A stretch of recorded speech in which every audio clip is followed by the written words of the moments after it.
അമേരിക്കയെ വീണ്ടും വീണ്ടും അമ്പരപ്പിച്ചുകൊണ്ട് ഇറാൻ നടത്തുന്ന ആക്രമണങ്ങൾ ഇപ്പോഴാകട്ടെ അമേരിക്കയുടെ അഹങ്കാരത്തെ തന്നെ വെടിവെച്ചിട്ടു എന്ന് തന്നെയാണ് ഇറാൻ തെളിവ് സഹിതം നിരത്തി വാദിക്കുന്നത്. ഹോർമുസ് കടലിടുക്ക് പിടിച്ചെടുക്കാൻ ഇറങ്ങുന്ന ട്രംപിന്റെ അഹന്തയ്ക്ക് ഹോർമുസിലിട്ട് തന്നെ ഹോർമുസ് ദ്വീപിന് സമീപത്ത് തന്നെ ഇതിനുള്ള മറുപണി കൊടുത്തു എന്നാണ് മനസ്സിലാക്കേണ്ടത്.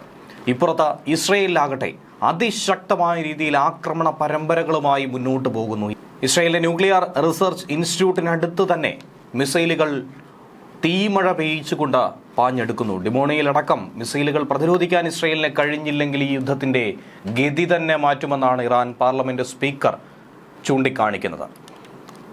ദൃശ്യങ്ങളടക്കം പുറത്തുവിട്ടുകൊണ്ട് ആദ്യം അമേരിക്കയെ വെല്ലുവിളിക്കുന്നു. മൗനം പാലിച്ച് അമേരിക്ക മുന്നോട്ട് നീങ്ങേണ്ട സാഹചര്യം. അമേരിക്കയുടെ F-15 യുദ്ധവിമാനമാണ് തകർത്ത് തരിപ്പണമാക്കിയെന്ന് ഇറാൻ അവകാശപ്പെടുന്നത്.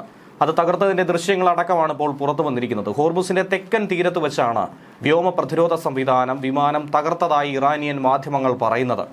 ഇക്കാര്യത്തിൽ അമേരിക്കയോ ഗൾഫ് രാജ്യങ്ങളോ ഇതുവരെയും ഒരു പ്രതികരണവും നടത്തിയിട്ടില്ല. നേരത്തെയും അമേരിക്കയുടെ F-35 പോർമുന ഇറാൻ ആക്രമിച്ച് തകർത്തു എന്നും US-ന്റെ ഈ വിമാനം ആക്രമിക്കുന്ന ആദ്യത്തെ രാജ്യമാണ് ഇറാനെന്നും അവർ അവകാശപ്പെട്ടിരുന്നു. F-15 നേർക്ക് നടത്തിയ ആക്രമണം തന്നെയാണ്. വ്യോമ പ്രതിരോധ സംവിധാനങ്ങൾ ലക്ഷ്യമിടുന്നതിന് മുന്നേ തന്നെ വിമാനം ഒരു മിസൈൽ വിക്ഷേപിച്ചെന്നും റിപ്പോർട്ടിലൂടെ പറയുന്നുണ്ട്. എന്നാൽ വിമാനത്തിന്റെയോ അതല്ലെങ്കിൽ ഇത് വന്ന് പതിച്ചതിന്റെയോ പൈലറ്റിന്റെയോ ഒന്നും തന്നെ ചിത്രങ്ങളോ വീഡിയോ ദൃശ്യങ്ങളോ പുറത്തു വന്നിട്ടില്ല. നേരത്തെയും F-15 യുദ്ധവിമാനം വെടിവെച്ചിട്ടെന്ന് ഇറാൻ അവകാശവാദം ഉന്നയിച്ചിരുന്നു. അന്ന് പൈലറ്റ് വീഴുന്നതിൻ്റെയും വിമാനം വീഴുന്നതിൻ്റെയും ഒക്കെ തന്നെ വീഡിയോ ദൃശ്യങ്ങൾ പുറത്തു വന്നിരുന്നു. ഫെബ്രുവരി 28 ആരംഭിച്ച ഇറാൻ അമേരിക്ക ഇസ്രയേൽ സംഘർഷം 3 ആഴ്ച പിന്നിട്ട് 4ാം ആഴ്ചയിലേക്ക് കടക്കുമ്പോൾ കാര്യങ്ങൾ നിയന്ത്രിക്കാൻ കഴിയാത്ത രീതിയിലേക്ക് തന്നെയാണ് കൈവിട്ടു പോയിരിക്കുന്നത്. ഹോർമുസ് കടലിടുക്ക് 48 മണിക്കൂറിനുള്ളിൽ പൂർണ്ണമായി തുറന്നില്ലെങ്കിൽ ഇറാന്റെ ഊർജ്ജ നിലയങ്ങളൊക്കെ തകർക്കുമെന്ന് അമേരിക്കൻ പ്രസിഡന്റ് ഡൊണാൾഡ് ട്രംപ് കടുത്ത ഭാഷയിൽ മുന്നറിയിപ്പ് നൽകിയൊരു സാഹചര്യം കൂടിയാണിത്. ഏറ്റവും വലിയ പവർ പ്ലാന്റിൽ നിന്നായിരിക്കും ആക്രമണം തുടങ്ങുക എന്നാണ് ട്രംപ് തന്റെ സോഷ്യൽ മീഡിയ പ്ലാറ്റ്ഫോമായിട്ടുള്ള ട്രൂത്തിലൂടെ കുറിച്ചിരിക്കുന്നത്. എന്നാൽ ഇതിനുള്ള മറുപടി എന്ന രീതിയിൽ തങ്ങളുടെ ഊർജ്ജ സംവിധാനങ്ങൾ ആക്രമിക്കപ്പെട്ടാൽ മേഖലയിലെ അമേരിക്കയുടെയും ഇസ്രയേലിന്റെയും ഊർജ്ജ സാങ്കേതിക വിദ്യ ശുദ്ധീകരണ പ്ലാന്റുകളൊക്കെ തന്നെ ലക്ഷ്യമിടുമെന്ന് ഇറാൻ സൈനിക വക്താക്കളും പറഞ്ഞു. പശ്ചിമേഷ്യയിലെ സംഘർഷം അങ്ങനെ അതീവ ഗുരുതരമായ ഘട്ടത്തിലേക്ക് കടന്നിരിക്കുന്നു.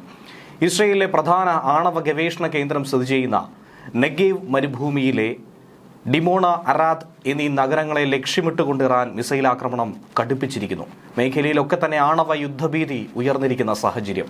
അതീവ സുരക്ഷാ മേഖലയായിട്ടുള്ള ഡിമോണയിൽ മിസൈലുകൾ പ്രതിരോധിക്കാൻ ഇസ്രയേലിന് കഴിയുന്നില്ലെങ്കിൽ അത് യുദ്ധത്തിന്റെ തന്നെ ഗതി മാറ്റിയെടുക്കുമെന്നാണ് പാർലമെന്റ് സ്പീക്കർ മുഹമ്മദ് ബാഗർ ഗലിബാഫ് മുന്നറിയിപ്പ് കൊടുത്തത്. അറാദിലുള്ള നേരിട്ടുള്ള മിസൈൽ ആക്രമണത്തിൽ പരിക്കേറ്റ 64 പേരെ ആശുപത്രിയിൽ പ്രവേശിപ്പിച്ചിരിക്കുന്നു. ഡിമോണിയിൽ നിന്നും വെറും 20 കിലോമീറ്റർ അകലെയാണ് ഇസ്രയേലിന്റെ ആണവ ഗവേഷണ കേന്ദ്രം എന്നതാണ് ഈ നീക്കത്തിന്റെ ഗൗരവം കൂടുതൽ വർദ്ധിപ്പിക്കുന്നത്.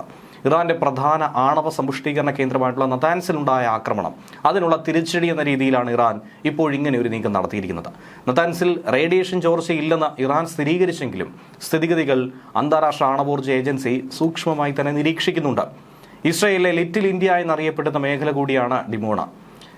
മഹാരാഷ്ട്രയിൽ നിന്നുള്ള ഇന്ത്യൻ വംശജരായിട്ടുള്ള ജൂതരാണ് ഇവിടെ താമസക്കാരായിട്ടുള്ളതിൽ ഏറെയും. ഏകദേശം 7500 ജൂതർ ഇവിടെ താമസിക്കുന്നതാണ് കണക്കാക്കുന്നത്. ഹീബ്രു ഭാഷയ്ക്കൊപ്പം മറാഠിയും സ്വാഭാവികമായി സംസാരിക്കുന്ന ഡിമോണിയിൽ ഗുലാബ് ജാമുൻ, ഭെൽപൂരി എന്നിവയൊക്കെ തന്നെ വിൽക്കുന്ന സാധാരണ ഒട്ടനവധി കച്ചവടക്കാർ കൂടിയുണ്ട്.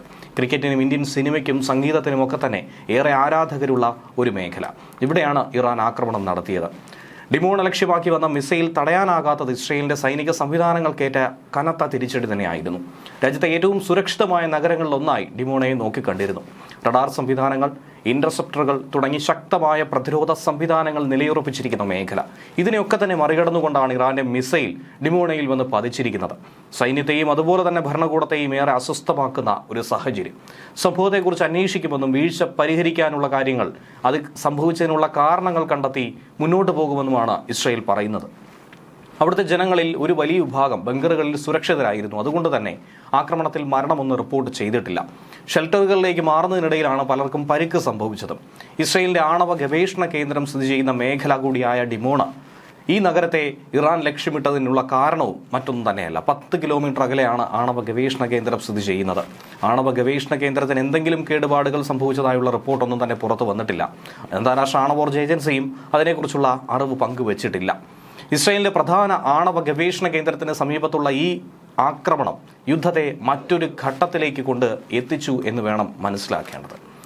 അതേസമയം ഇറാനെതിരായിട്ടുള്ള സൈനിക നടപടികൾ ശക്തമാക്കുന്ന അമേരിക്കയുടെ മുന്നറിയിപ്പുകൾക്കിടയിൽ ബ്രിട്ടനെ ആണവ അന്തർവാഹിനിയായിട്ടുള്ള HMS ആൻസൺ അറബിക്കടലിലെത്തിയെന്നാണ് റിപ്പോർട്ട് ലഭിക്കുന്നത്. മാർച്ച് 6 ഓസ്ട്രേലിയൻ നഗരമായിട്ടുള്ള പെർത്തിൽ നിന്നും പുറപ്പെട്ട അന്തർവാഹിനി ഹോർമുസ് കടലിടുക്കിന് സമീപമുള്ള വടക്കൻ അറബിക്കടലിൽ നിലയുറപ്പിക്കുമെന്നാണ് കരുതുന്നത്. 1600 കിലോമീറ്റർ പരിധിയുള്ള ടൊമഹോക്ക് മിസൈലുകളും ടോർപിഡോകളും ഈ അന്തർവാഹിനിയിൽ സജ്ജീകരിച്ചിട്ടുണ്ട്. ഇറാന് നേരെ ആക്രമണം നടത്താൻ ബ്രിട്ടീഷ് സൈനിക താവളങ്ങൾ ഉപയോഗിക്കാൻ അമേരിക്കയെ അനുവദിക്കാമെന്ന് ബ്രിട്ടീഷ് പ്രധാനമന്ത്രി സമ്മതിച്ചതിനു പുറകെയാണ് ഈ നീക്കം സംഭവിച്ചത്.